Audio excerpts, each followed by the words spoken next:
Questa è la storia del Canal Grande. Ci troviamo a Venezia.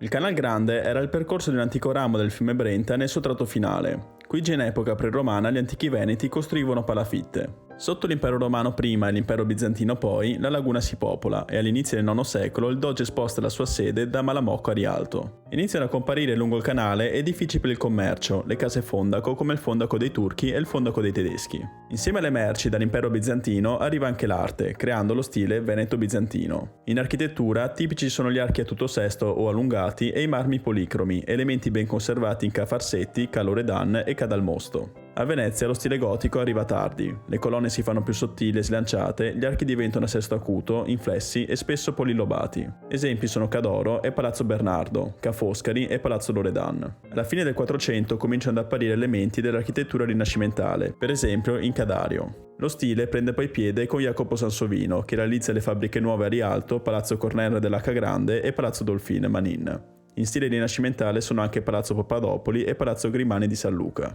Alla fine del 500 viene costruito l'attuale ponte di Rialto, sostituendo il precedente in legno. Nel 600 Baldassare Longhena è il protagonista dell'architettura barocca veneziana. Sul Canal Grande realizza Santa Maria della Salute, Ca' Pesaro e Carezzonico, dove abbondano le decorazioni scultoree e l'uso del chiaroscuro. Nel 700 San Simon Piccolo e Palazzo Grassi Massari sono tra le prime architetture neoclassiche della città. Poi, con la caduta della Serenissima, l'edilizia sul Canal Grande si blocca, come per esempio Palazzo Venier dei Leoni, fermo al piano terra. Le famiglie patrizie perdono di importanza e molte si trasferiscono. Ma nonostante questo, la maggior parte dei palazzi, grazie a cure e restauri, hanno quasi sempre conservato l'aspetto di fine Settecento. Meno fortunate sono le chiese, ad esempio Santa Maria della Carità viene svuotata e Santa Croce e Santa Lucia vengono demolite. Dopo l'unità d'Italia viene ridata fiducia alla città e l'edilizia lungo il Canal Grande riparte rispettandone la bellezza, spesso riproducendolo in edifici neogotici come la Pescaria di Rialto. Vengono anche costruiti il ponte dell'Accademia e degli Scalzi in sostituzione di quelli austriaci e nel 2008 il ponte della Costituzione.